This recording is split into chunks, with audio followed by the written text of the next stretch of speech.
Did you undergo in a Bible school or theological school? Parehas lang yan.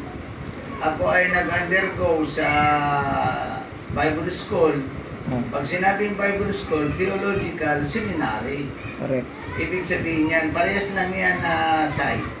Pag ikaw ay nag-theological seminary, according to school, halimbawa Christian school, mga Christian school, ay iyon po ang tinatawag na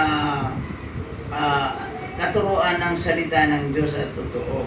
Kaya purihin natin ang Panginoon at pasalamatan ngayong gabi sapagkat itong salita ng Diyos, ito ay maliwanag na ipinapaliwanag sa atin na tayong lahat ay magkaroon tayo ng tamang katuruan.